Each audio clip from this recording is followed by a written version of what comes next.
محمدی اکیڈمی کے ٹیچرس سب کو میرے طرف سے عالم مدد. بڑی خوشی کی بات ہے کہ یہاں سے آپ لوگ ٹائم نکال کر ایک ایسی جگہ دور دراز کراچی کے سب سے زیادہ دور علاقے میں خدمت کے لیے جاتے ہو. آپ میں سے کوئی جاب کرتا ہے یہاں مقامی طور سے لوکلی ریلیجیس سینٹر میں یا اور ادارے میں خدمت بھی دیتے ہو آپ لوگ, اور ٹائم نکال کر ایک ایسی جگہ پر جاتے ہو جہاں پر بڑی سخت محنت کی ضرورت ہے.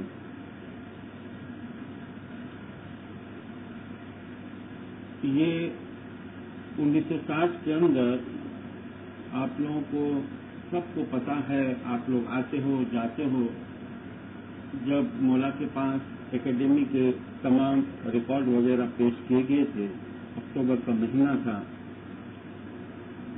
تو مولا کے پاس عرض رکھی گئی تھی کہ یہاں پر پانی کھارا آتا ہے, اور پھر مولا نے مستری منگائی اور کچھ پر کر دیا تھا کہ کنویں کے اندر جا کر ڈراپ کر دینا, اور اس کے بعد انشاءاللہ پانی میٹھا آئے گا. اور ایسا ہی کیا گیا کہ 3 دن کے اندر اس کا پانی میٹھا.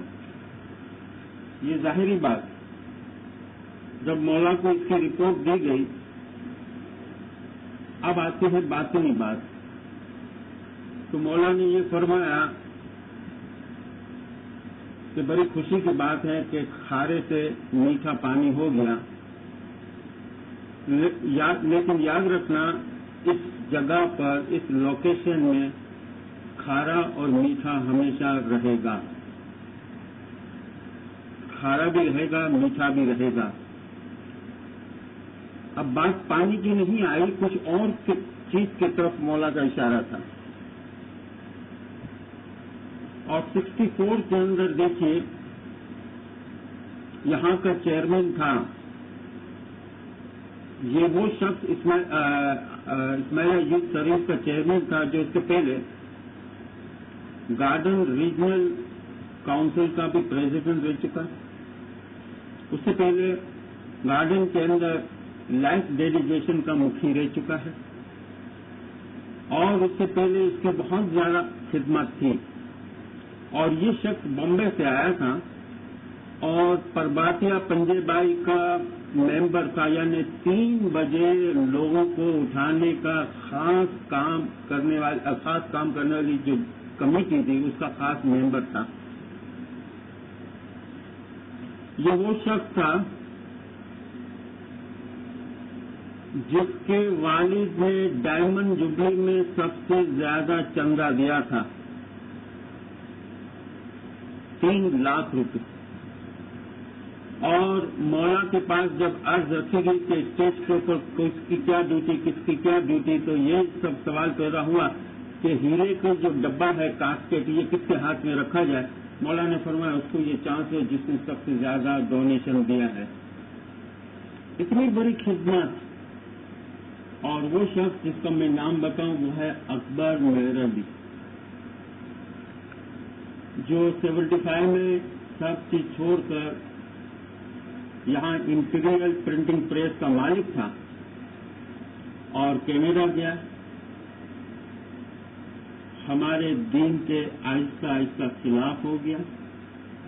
89 میں تو حد کر دی کہ BC council, British Columbia council Canada نے اس کو نعت بار کر دیا. اور آج تک انٹرنیٹ پر آپ دیکھتے ہو یہ ہمارے دین کے خلاف پروپیگنڈا کر رہا ہے. تقریباً اس کی عمر 68 کے قریب ہے. اور اس شخص کے بارے میں نے جو اتنی باتیں بتائی, اس کی کراچی کے اندر یہ بھی محمدی اکیڈمی کا اسماعیلیہ یوتھ سروس کا چیئرمین رہ چکا تھا. کھارے اور میٹھے آتے جائیں گے. بات پانی کی ختم ہو گئی. اب یہ کہ اچھے اور برے نیک بھی لوگ آئیں گے اور ایسے بھی لوگ آئیں گے جو ہمارے دین کو نقصان پہنچائیں گے.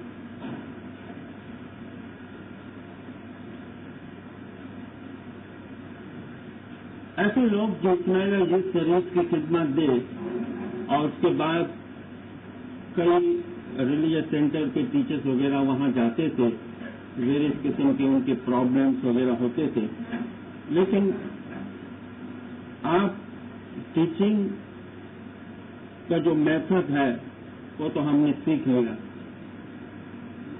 کہ یہ سائنٹیفک میتھڈ ہے. اب ہمارے وہاں کے جو اسٹوڈنٹ ہیں ان کا کانٹیکٹ غیر کے ساتھ زیادہ رہتا ہے. اب غیر کے ساتھ زیادہ رہتا ہے تو یہاں پلیٹینم جماعت خانے میں اسماعیلی آپ کو جو سوال کرے گا وہاں کے اسٹوڈنٹ آپ کو کوئی اور قسم کے سوالات کرے گا. اور ڈفرینس اگر آپ دیکھو کہ یہاں کے اسٹوڈنٹ کا باہر سے کنٹیکٹ کم ہے، وہاں زیادہ ہے. اور یہ حالت جب ہوئی اگر ہو تو اس کو ہمت کے ساتھ اس کا مقابلہ کرنا چاہیے اور اس کو چھوڑ نہیں دینا چاہیے. آپ ٹیچنگ کرتے ہو، ہمارا کام صرف یہ ہے کہ کسی کے اندر ایمان کی روشنی پھیل جائے، اگر اس کے اندر ایک چنگاری پیدا ہو جائے، یہی بس سب سے بڑی بات ہے. باقی اس کے لیے ہم دعا کر سکتے ہیں. لیکن چند چیزیں ایسی ہیں کہ اب ایک زمانہ تھا کہ باہر کے لوگ ہمیں سوالات کرتے تھے، باتیں پوچھتے تھے. اب ہمارے ہی لوگ ہم سے یہ سوالات کرتے ہیں. ایک وقت تھا کہ ہم خوشی سے، آزادی سے اپنے مذہب کے عقائد کو انجوائے کرتے تھے. آج کافی چیزیں ایسی ہیں، ایسے فیکٹر ہیں کہ ہمیں تکیہ کرنا پڑتا ہے، ہمیں ہمارے لوگوں کے آگے بھی تکیہ کرنا پڑتا ہے. ایسی صورت کے اندر سب سے پہلے یہ ہے کہ ٹیچر کو مضبوط ہونا چاہیے، ٹیچرز کی فیڈنگ ہونی چاہیے اور پھر جا کر اسٹوڈنٹ کو وہ صحیح طریقے سے سمجھا سکتا ہے. اور اگر سمجھانے میں کامیاب ہو جاتا ہے تو یہ سمجھ لو کہ ان کی سب سے بڑی کامیابی ہے اور صحیح معنی میں یہ ثواب کا کام ہے. مجھے آپ لوگوں نے جو سوالات کی ایک فہرست بھیجی، لیکن میں نے دیکھا کہ یہ جو سوالات ہیں بالکل سمپل اور آسان ہیں، اتنے بھاری نہیں. لیکن یہ سوالات کو سمجھنے کے لیے پہلے کچھ ایسی چیزیں ہیں جو ہمیں سمجھنی ہیں.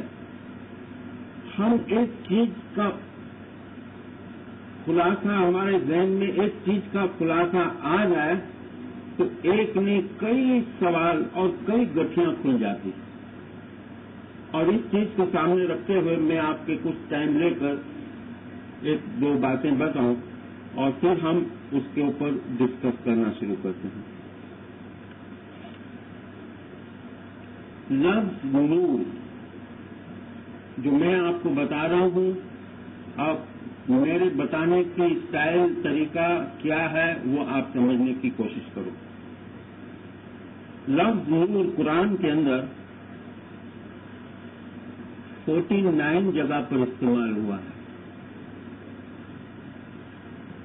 نور کی لفظی معنی ہے طاقت، پاور، اتھارٹی یا روشنی. اگر کہوے تو اس خیال سے کہ جہاں اندھیرا نہ ہو، جہاں جہالت نہ ہو، اس خیال سے بھی اس کی معنی روشنی کر سکتے ہیں. اگر ڈائریکٹ روشنی ورڈ کرو تو ہمارے سامنے یہ ٹیوب لائٹ کی روشنی آتی ہے. روشنی بھی کرو تو اس خیال سے کہ جہاں اندھیرا نہ ہو، جہالت نہ ہو، اس کو نور کہتے ہیں. نور کی دو علامتیں ہیں اور یہ جو دو علامتیں یا دو اس کی شکلیں یا دو اس کے رنگ، دو خوبیاں کہو، دو اس کے فارم کہو یا دو اس کے چہرے کہو، کوئی بھی چیز کہو، دو رنگ میں نظر آتی ہے. ایک رنگ کو جمالی کہتے ہیں اور ایک کو جلالی کہتے ہیں. اگر یہ چیز آپ کے سمجھ میں آ جائے تو ایک نہیں 50 کوشچن خود بخود حل ہو جائے گا. اور آپ اگر سمجھو گے تو اپنے دل کو پوچھو کہ واقعی یہ چیز سمجھنے کی تھی کہ نہیں تھی. نور جمالی حالت میں بھی ہوتا ہے، جلالی حالت میں بھی ہوتا ہے.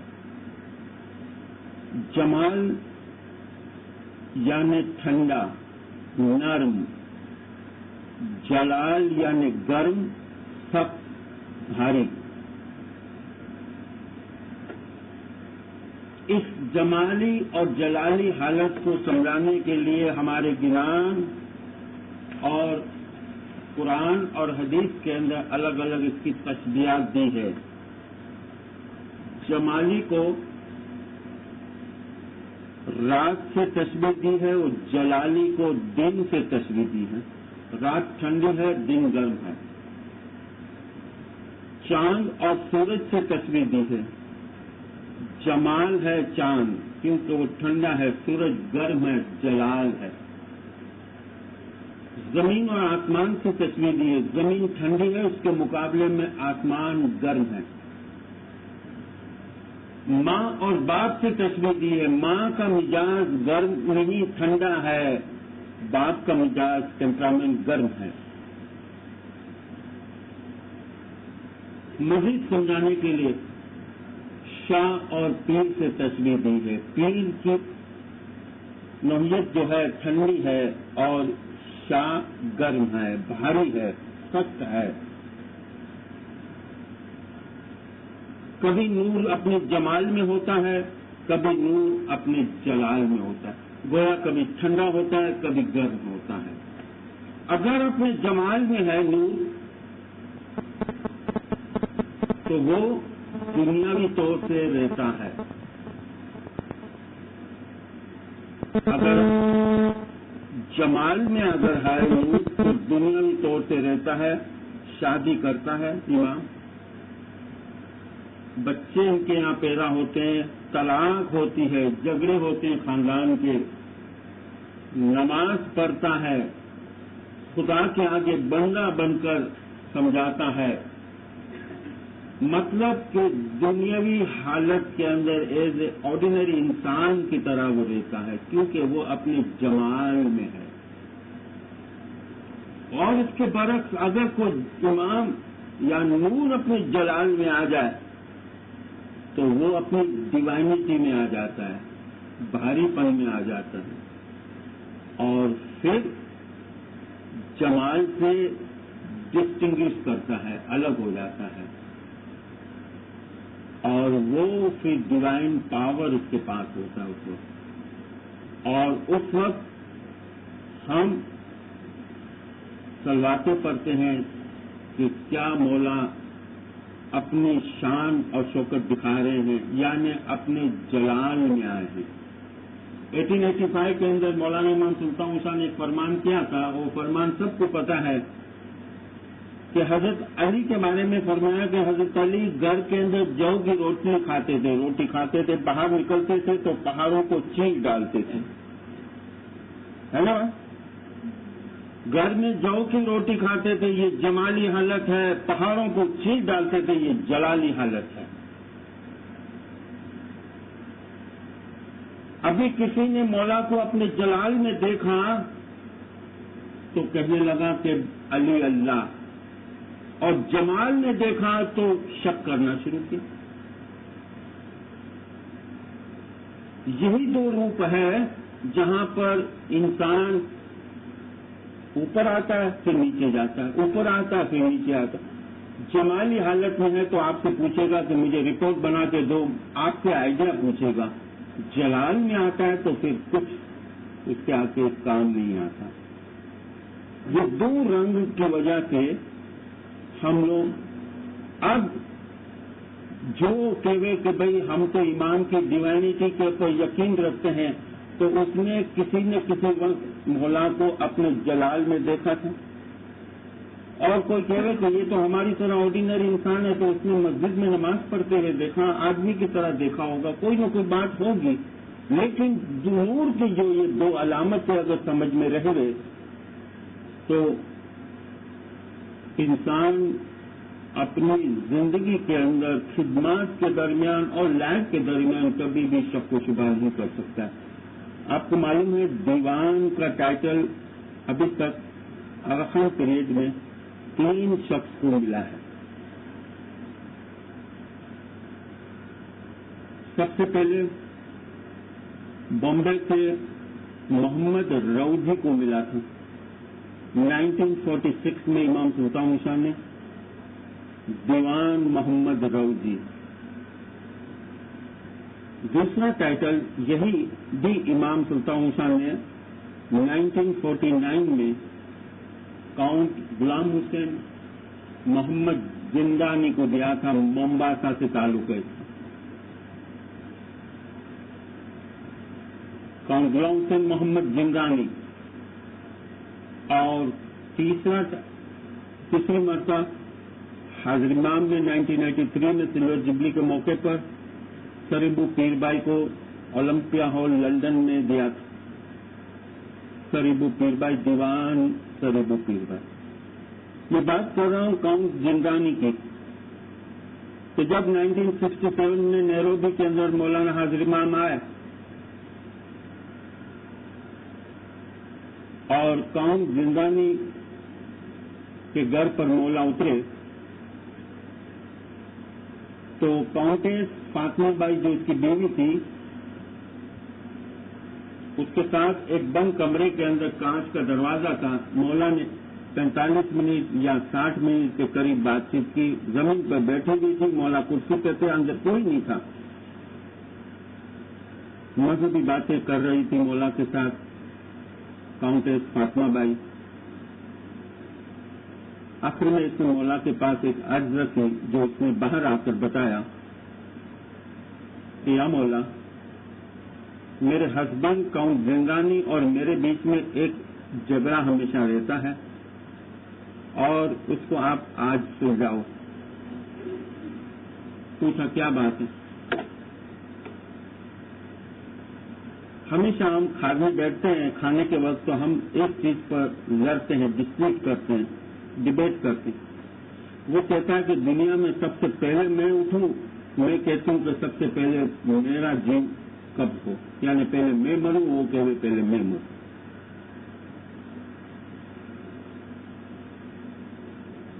اب آپ فیصلہ کرو، آج آپ ہمارے گھر پہ آئے ہو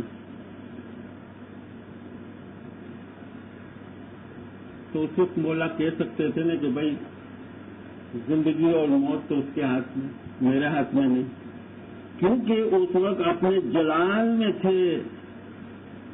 اس لیے مولا نے فرمایا okay I give you 5 minutes،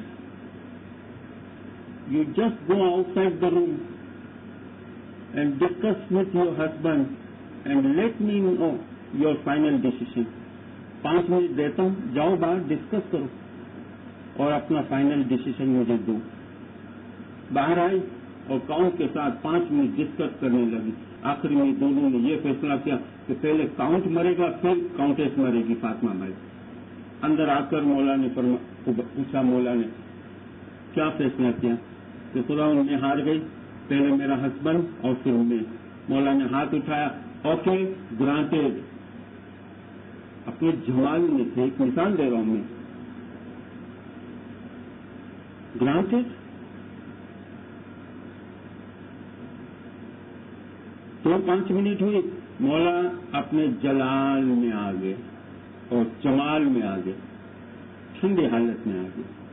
مولا نے غریب کی طرف دیکھا، پوچھا کاؤنٹ 1 بج گیا ہے، کتنا بجا ہے؟ پہلے پوچھا، دیکھا 1 بج گیا، گھڑی میں کتنا بجا؟ بولا ہاں 1 بج گیا۔ آج کون سا دن ہے؟ فرائیڈے ہے، چلو قریبی کسی مسجد میں نماز پڑھنی چاہیے۔ یہ ہے جمالی حالت، اور تھوڑی دیر پہلے تھی جلالی حالت۔ اب بتاؤ آپ کو کس طریقے سے رہنا ہے، ہمیں پک کرنا ہے چیزوں کو۔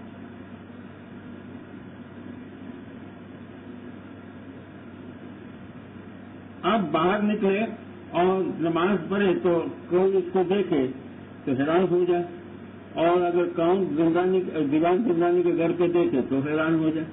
تو یہ جو دو رنگ ہے، اس کو ہمیں سامنے رکھ کر پہلے اپنا امیج تیار کرنا ہے۔ کیا ہوا کہ کاؤنٹ زندانی کا انتقال 26 مئی 1983 میں ہوا، اور فاطمہ بائی کا برابر انتقال 1992 کے اندر ہوا لندن۔ اب آپ کہو کہ یہ حالت جو ہے اس کو پرکھا جاتا ہے، اگر اس میں بزرگی ہے، پاور ہے، طاقت ہے، بڑا ہے، تو بھگت کبیر کا قول ہے کہ بڑا بڑائی نہ کرے، بڑا نہ بولے بول، ہیرا مکھ سے نہ کہوے لاکھ ہمارا مول۔ جو بڑا ہے کبھی بڑی بڑی باتیں نہیں کرتا، بڑائی نہ کرے اور بڑا نہ بولے بول، اور بڑی بڑی باتیں بھی نہیں کرتا۔ اس طرح جیسے ہیرا مکھ سے نہ کہوے لاکھ ہمارا مول۔ ہیرا کبھی کہتا ہے کہ میری قیمت لاکھ ہے؟ نہیں، اس کو تو پرکھا جاتا ہے۔ کہوا سریکھو نتھی مارو سامی، اے تو جوا سریکھو چھے الگ انامی رے۔ کہنے کے لائق نہیں ہے، ہم باتیں زیادہ کرتے ہیں اس ڈیلیکیٹ میٹر کے اوپر، اور عام طور سے کہتے ہیں کہ علی اللہ، مولا اللہ، جو بھی ہے۔ کہوا سریکھو نتھی مارو سامی، اے تو جوا سریکھو چھے۔ اس کے اوپر زیادہ بحث کرنے سے زیادہ ہم پر جو فرض ہے اس کی طرف دھیان دینا بہت ضروری ہے۔ صرف سمجھنا ہے، باپ اور بیٹا صبح کو جاگنگ کرنے کے لیے نکلے، باپ بھی بھاگے اور ساتھ میں بیٹا بھی بھاگے، باپ اپنی رفتار سے بھاگے اور بیٹا اپنی رفتار سے بھاگے، تو کیا ہوگا؟ دونوں کے بیچ میں ایک فاصلہ ہو جائے گا، باپ آگے نکل جائے گا، بیٹا پیچھے رہ جائے گا، بیٹا زمین پر بیٹھ جائے گا، کہے گا پپا آپ تو ہم سے زیادہ بھاگ رہے۔ تو بیٹا نہ ہمت نہ ہو جائے، ڈسکریج نہ ہو جائے، تو باپ پیچھے آ کر بیٹے کی رفتار کے ساتھ آہستہ آہستہ وہ بھاگتا ہے۔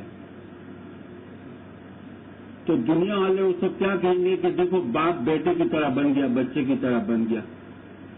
اب آگے بڑھتا ہے تو بیٹا بھی نیچے بیٹھ جاتا ہے،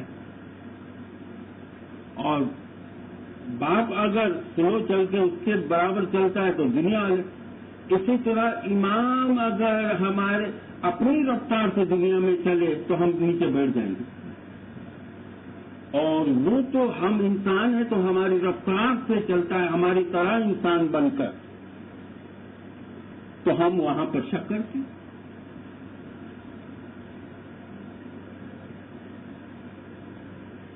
ایک بچہ ہو، اس کو کہو کہ یہ خانہ کعبہ کی تصویر ہے، 4-5 سال کا بچہ ہو، اس کو کہو کہ یہ خانہ کعبہ کی تصویر ہے، پھر کہو کہ یہ اللہ کا گھر ہے، اپنے ذہن میں یہ چیز بٹھا دے گا کہ اللہ کا گھر۔ 4-5 سال کے بچے کی تھنکنگ، اس کی نفسیات، سائیکولوجی جانتے ہو، اس کے ذہن میں ہوگا کہ یہ اللہ کا گھر ہے۔ اور سچ مچ اگر وہ مکہ چلا جائے اور اللہ کا گھر دیکھے تو حیران ہو جاتا ہے، کہتا ہے یہ اللہ کا گھر ہے اندر، کیونکہ تصویر میں تو اندر داخل ہو کے دیکھ نہیں سکتا ہے، باہر سے دیکھتا ہے اس کی تصویر خانہ کعبہ کی۔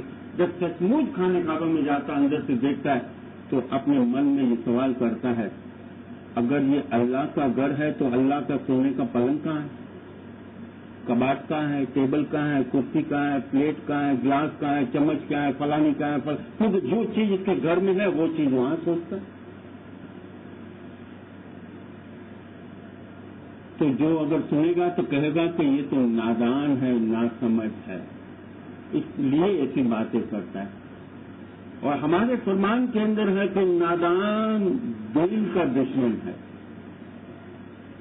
ہمارے دین کے اندر بھی ایسے لوگ نادان ہیں کہ یہ اللہ کا نور ہے، اور قریب سے جب دیکھتا ہے اگر یہ اللہ کا نور ہے تو پھر ہماری طرح سوتا کیوں، اٹھتا کیوں، بیٹھتا کیوں، کھاتا کیوں، مسافری کیوں کرتا، یہ سوالات پیدا ہوتے ہیں نادان کی طرح۔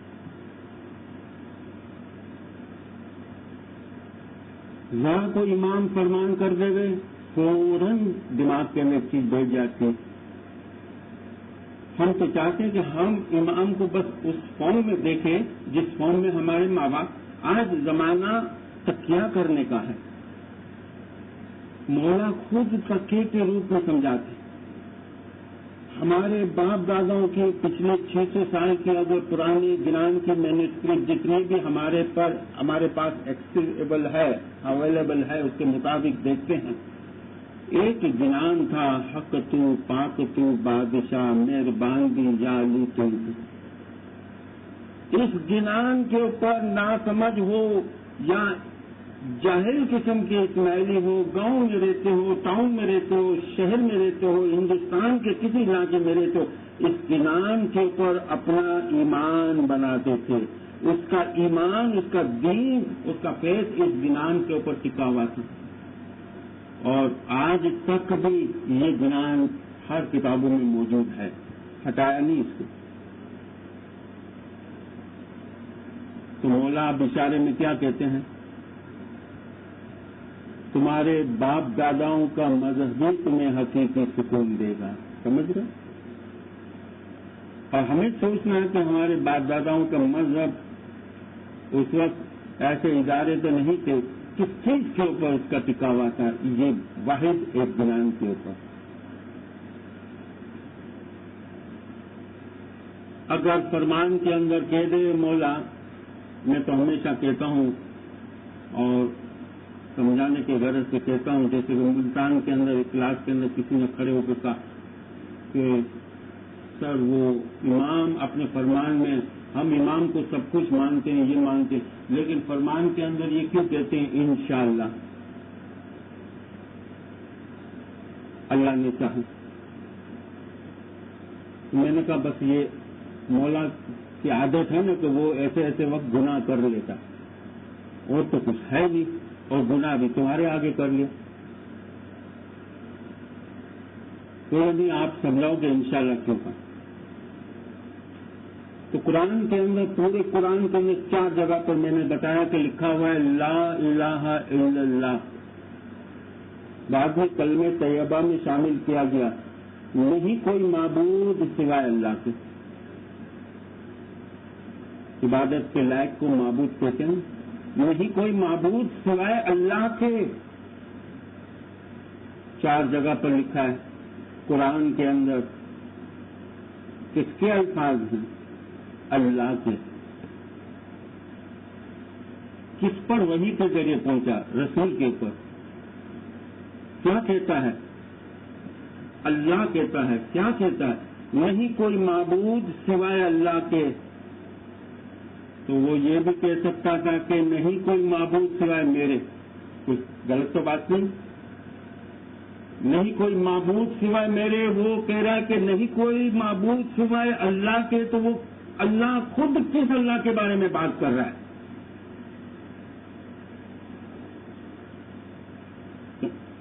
آپ کہو گے کہ بہت ہاتھ سیم، تو وہاں پر بھی بہت ہاتھ سیم ہے۔ اگر کہا انشاءاللہ تو وہ اللہ نے چاہا۔ تو اس کو شارٹ اس لیے کر رہا ہوں، یہ بہت ڈسکشن والی بات ہے کہ یہ بڑی ڈیلیکیٹ چیز ہے، اور سب سے پہلے آ کر یہ اٹیک کرے گی کہ جتنا ہو سکے اس سبجیکٹ کو پہلے آپ سمجھ لو، اور پھر اس سبجیکٹ کو میں نے آپ کے سامنے ابھی سمجھو کہ 15-20 منٹ ڈسکس کیا، تو جمالی حالت اور جلالی حالت بہت شارٹ میں بات کی، اس کے اوپر تو کافی لمبا ڈسکس ہوتا ہے، لیکن کہیں پر بھی میں نے علی اللہ یا امام کی ڈیوائنٹی ایسی کوئی بات نہیں کی۔ میں آپ کے سامنے بھی جتنا ہو سکا تکیہ کرنے کی کوشش کی، اور یہ چیز ایسی ہے کہ جب بھی یہ سوال باہر سے آتے ہیں تو ہمیں آپس میں بھی تکیہ کرنا چاہیے باہروں والوں کہ یہ میٹر کو آپ چھوڑ کر آپ دوسری بات کرو. امام اللہ کا نور ہے، امام رسول کا جانشین ہے. اب یہ جب چیزیں آتی ہے کہ ہم اس وقت اسلامک ریپبلک آف پاکستان میں رہتے ہیں، جہاں پر ہمیں سمجھنا چاہیے کہ یہاں پر غیر اسماعیلی مسلم کون کون سے ہیں. آپ سوال کرنے والے ہمارے اسٹوڈنٹ کے سامنے سوال کرنے والے یہ بھی دیکھیں کہ یہ شیعہ ہے تو سنی ہے کہ سنی میں بھی کون ہے.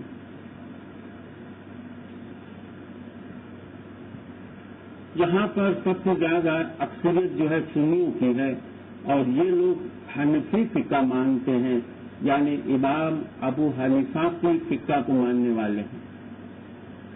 4 فرقے ہیں، حنفی، شافعی، مالکی، حنبلی سنیوں کے. ویسے تو اور 28 فرقے ہیں مگر 4 مین ہیں، اس میں سے اکثریت حنفی ہے. اور انڈیا پاکستان میں یہ حنفی بریلوی کہتے ہیں، اس کو بریلوی کہتے ہیں. اور یہ لوگ کو داغا تعویذ مزار کا کچھ زیادہ ہی اس میں یہ لوگ دلچسپی لیتے ہیں. لیکن ایک اور طبقہ ہے جو اس کے برعکس بلکہ وہ بھی سنی ہے، مثلا اہل حدیث جس کو ہم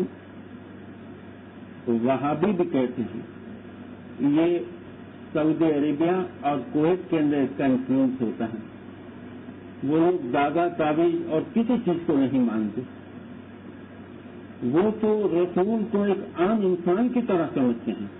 وہ تو یا اللہ کہو یا محمد کہنا بھی کفر ہے، یا لفظ اللہ کے ساتھ رکھو محمد کے ساتھ نہیں رکھ سکتے، اتنے وہ لوگ سخت ہیں.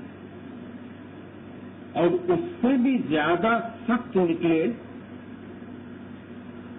اہل حدیث یا وہابی میں سے زیادہ سخت رجید اگر نکلے تو وہ ہے دیوبندی، افغانستان کے اندر جو تھے کہ ڈائریکٹ ودن 24 آور میں 1400 سال پیچھے چلے جاؤ.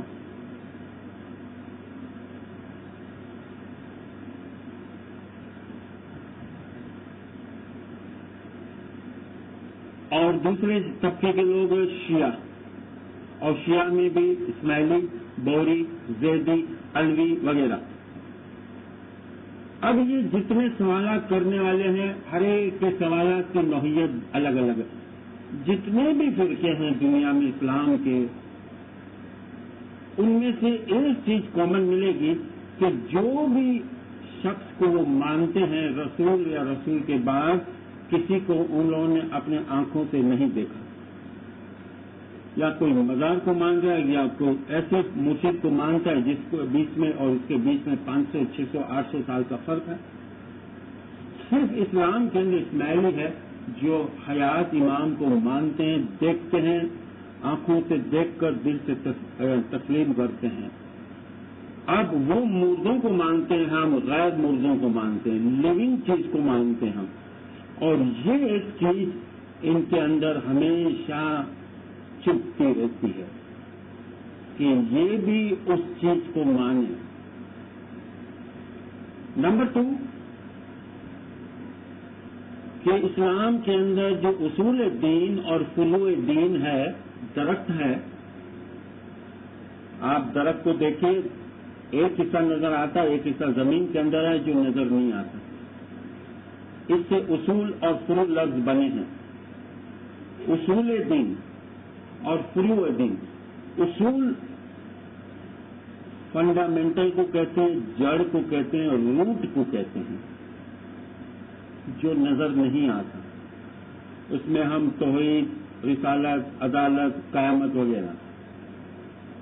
لیکن وہ جڑ سے نکلی ہوئی جو چیز ہے، تنا اور اس کے برانچز، فروع کہتے ہیں برانچز کو، جو فرق سے نکلا ہے، جو آنکھوں سے دیکھ سکتے ہیں. اور دین کے فروع کیا ہے؟ نماز، روزہ، حج، زکات وغیرہ.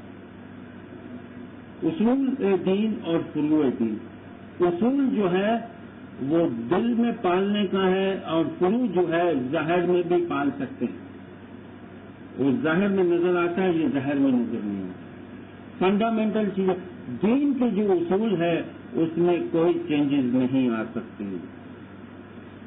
اللہ ایک ہے. یہ اگر تعلیم ہے تو قیامت تک یہ تعلیم رہے گی. اصول میں کوئی فرق نہیں. فنڈامنٹل امام نے فرمایا 500 سال آگے جاؤ، 500 سال پیچھے جاؤ، دین کے اصول میں کوئی فرق نہیں. فروع کے اندر فرق ہے، موسم کے لحاظ سے، حالات کے لحاظ سے، ٹائم کے لحاظ سے. اب جب ہم 1400 سال پہلے جاوے اور رسول اللہ نے 13 سال مکہ کے اندر نبوت کی اور 10 سال مدینہ میں نبوت کی، 23 سال کی نبوت، 40 سال کے وقت میں اس کو نبوت ملی، 63 سال کی عمر میں اس کی وفات ہو گئی. اور نماز رائج ہوئی ہجری سن 2 کے اندر، یعنی نبوت کے 15 سال کے بعد. تو اس کے پہلے کرتے تھے کیا مسلمان؟ سب دوزخ میں گئے.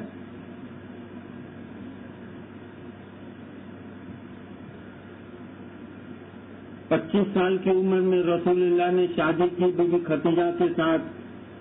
30 سال کی عمر میں بیپار کاروبار سے ریٹائرمنٹ لے لیا. 35 سال کی عمر میں رسول اللہ مکہ سے دور غار ہیرا میں چلے گئے. عبادت کرتے تھے، غور اور فکر کرتے تھے، جس کو سیلف ریلائزیشن کہتے ہیں. اور 35 سال سے لے کر 40 سال تک، 5 سال تک غار ہیرا میں جو اس نے چیز پائی، جو درجہ پایا، جو بلندی پائی، نبوت عنایت ہوئی. آپ نے کبھی غور کیا کہ یہ 35 سال سے 40 سال کے درمیان رسول نے غار ہیرا میں کیا کیا؟ نہ اس وقت اسلام ابھی تک نازل ہوا ہے، نہ نماز ہے، نہ روزے ہیں، نہ زکوٰۃ ہے، نہ حج ہے، نہ جہاد ہے، نہ کچھ نہیں ہے. ایسا کون سا عمل کیا کہ اس کو اتنا بڑا بلند درجہ ملا؟ وہ سنت رسول کو آج کوئی مسلمان کا فرقہ پوچھتا نہیں.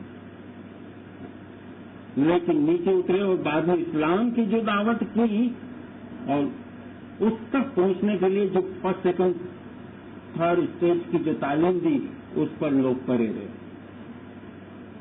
نہ رسول نے غار ہیرا میں نماز پڑھی تھی، نہ روزے رکھے تھے، نہ حج، نہ زکوٰۃ، کچھ چیز تھی نہیں، نہ اسلام تھا، کچھ نہیں تھا. تو کون سا ایسا عمل تھا جو اتنا بڑا بلند درجہ اس کو ملا؟ وہ سنت رسول کو تو کوئی پوچھتا ہی نہیں. اور 15 سال کی عمر میں نماز رائج ہوئے. 15 سال یعنی اسلام نافذ ہونے کے بعد اس 15 سال کے اندر مسلمان کیا کرتے تھے؟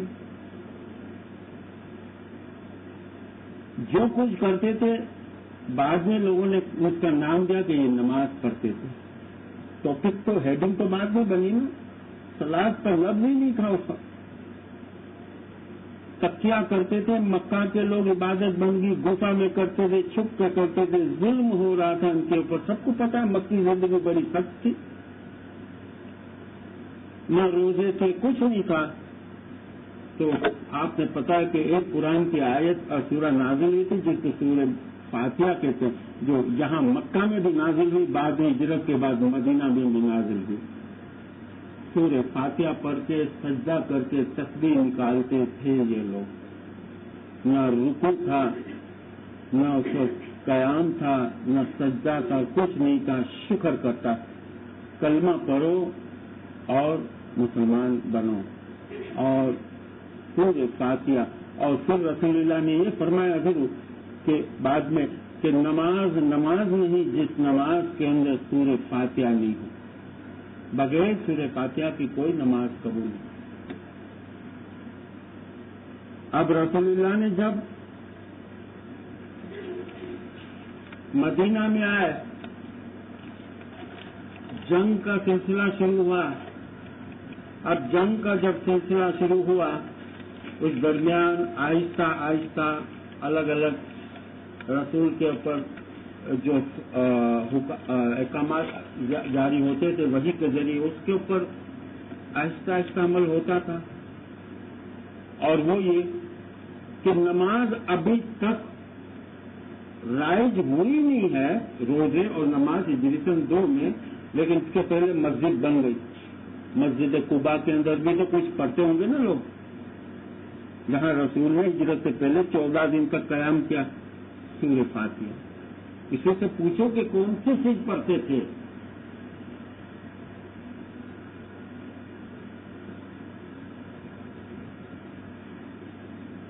اور جب نماز کی بات آئی تو کوئی بھی چیز، اب جیسے کہ یہ لوکل طریقہ بورڈ ہے تو پہلے تو ایک روم ملتا ہے کہ چٹائیاں لگتی ہے، کرسیاں لگتی ہے. یہ آج جو ہم دیکھتے ہیں یہ طریقہ بورڈ کی فزیکلی جو دیکھتے ہیں، آج سے 3 سے 4 سال پہلے تو کچھ ایسا نہیں تھا. تو ایک چیز اپنے پرفیکٹنیس تک پہنچنے سے پہلے ابھی شروع میں اپنے جھولے میں کریڈل میں ہوتی ہے کہ ان کو نماز سکھاؤ، اور رسول اللہ ایک سسٹم رائج کرتے گئے. اب سسٹم کے اندر ایک رول بنایا کہ سورہ فاتحہ پڑھو، اتنی رکعت پڑھو، یہ کرو. تو دیکھا کہ جہاں کمی پیشی ہوتی تھی وہ چینجز کرتے جاتے تھے، یہ کرو وہ کرو.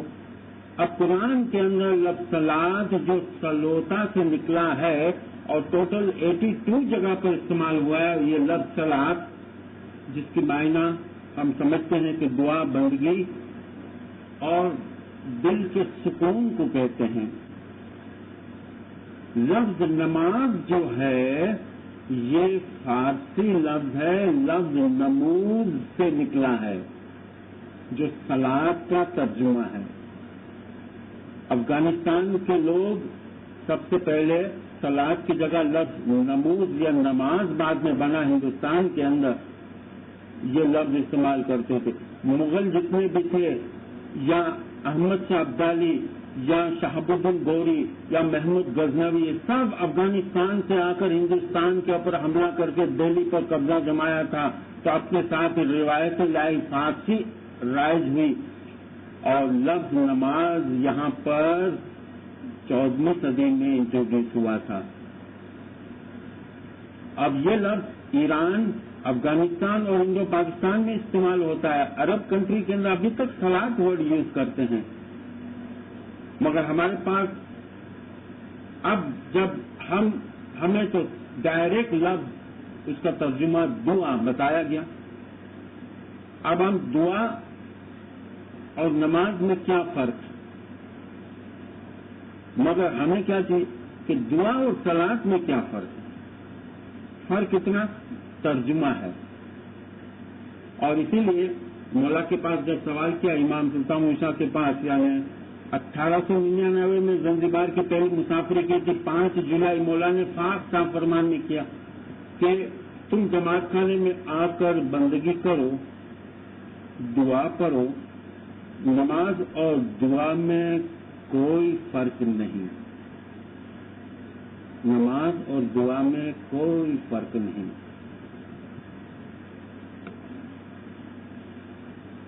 مکہ کے اندر سورہ فاتحہ چھپ کے پڑھتے تھے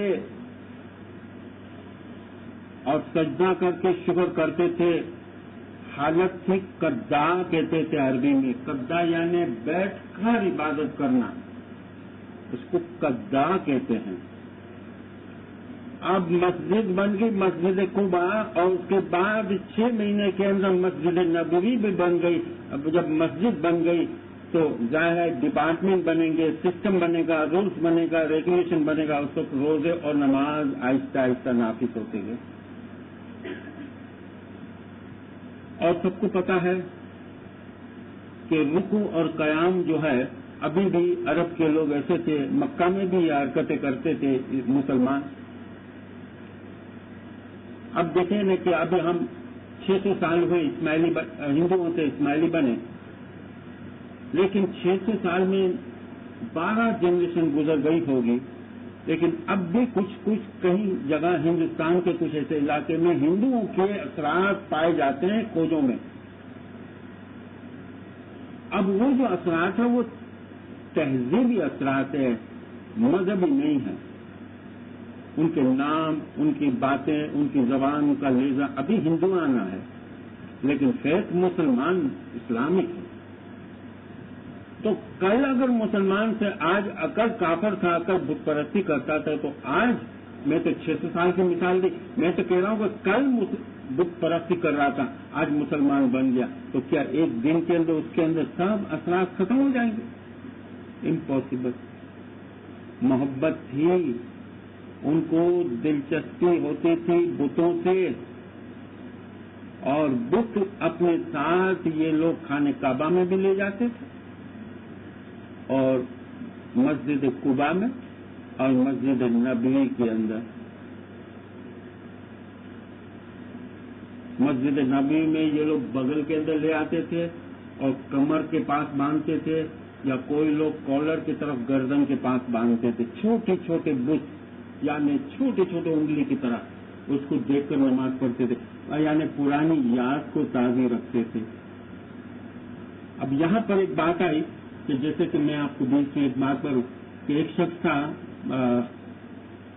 مولانا ہمارے 48 مہمان، کہ ان کے پاس ایک مہمانی کے اندر ایک شخص نے کہ مولانا نے پوچھا کہ بھگت، یہ مومباسا کی بات ہے کہ بھگت بتاؤ تمہاری اولاد کتنی ہے اور تم نے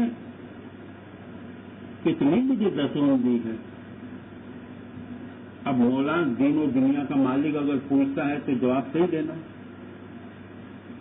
اب اس نے قریب آ کے مولا کو کہا، خداوند میرے پاس صرف ایک ہی اولاد ہے اور میں گنہگار ہوں، ابھی تک 10,000 کی دسوں دی ہے. یہ الفاظ سمجھے، میں جو مثال بیچ میں ملا رہا ہوں رسول اللہ کی مثال کے اندر، ایک اولاد ہے اور 10,000 کے قریب میں نے گنہگار ہوں، یاد نہیں اتنی دسوں دی ہے. تو سائڈ پر ایک شخص کھڑا تھا، اس نے جھٹ سے کہا خداوند یہ جھوٹ بولتا ہے. مولا نے اس کی طرف ٹرن کر کے کہا کہو ایسا مت کہو کہ یہ جھوٹ بولتا، کہو یہ سچ نہیں بولتا. دیکھو اخلاق سکھا رہے ہیں مولا. یعنی مولا بھی سمجھ رہے تھے کہ یہ جھوٹ کہہ رہا ہے، لیکن مولا نے کہا ایسا مت کہو کہ یہ جھوٹ بولا، کہو کہ یہ سچ نہیں کہہ رہا. کتنا فرق ہے، ایک ڈفرینٹ ورڈ یوز کیا مولا نے. اب کہو کیا بات ہے. اولاد تو مولا کو کہنے لگا کہ 3 ہے لیکن 2 بے دین ہے، ایک میرے اسماعیلی دین کے اوپر ہے، تو 2 کو میں اپنی اولاد نہیں سمجھتا ہوں، ایک کو میں اپنی اولاد سمجھتا ہوں. اس لیے مولا میں نہ دولت تو میرے پاس دنیا کی ہے، میں نے جو دیا ہے وہ میں نے، جو میری حقیقی پونجی ہے جو آگے مجھے کام آئے گی، یہ میں نے آپ کے سامنے بتایا. اس نے خلاصہ کیا. باقی جو دولت ہے وہ دنیا میں رہ جانی، وہ ساتھ لے نہیں جاؤں گا. تو یہی میں نے آپ کو بتایا کہ جھوٹ بول رہا ہے، ایسا مت کہو کہ جھوٹ بول رہا، کہو کہ سچ نہیں بول رہا. اب رسول نے دیکھا کہ مسلمان بنے ہیں، کل آج بنو خزرج کے لوگ، بنو اوس کے لوگ، بلکہ ساتھ میں مہاجر کی بھی پلٹن آئی ہے مکہ سے، اور یہ لوگ کی عادت کو اس کو نکالنا ہے. تو 2 طریقے تھے.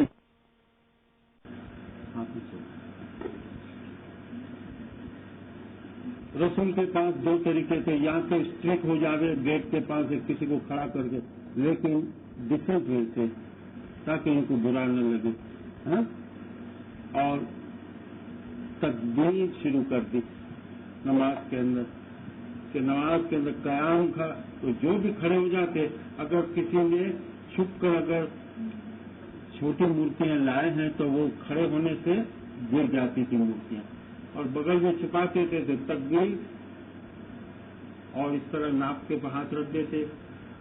تو کیا ہے کہ شرمندہ ہونے لگے لوگ، بجائے ڈائریکٹ کسی کو کہتے ہو سکتا ہے کہ وہ برا لگتے یا وہ آبجیکشن لیتے. رسول نے ایک ڈیسنٹ وے اختیار کیا. مجھے کسی نے بائی دا وے کسی نے کہا تم تکبیر کرتے ہو، تم قیام کرتے ہو، تو قیام اور تکبیر کیوں کریں، میں بغل میں کوئی وہ مورتیاں تو لے کے نہیں آتا ہوں.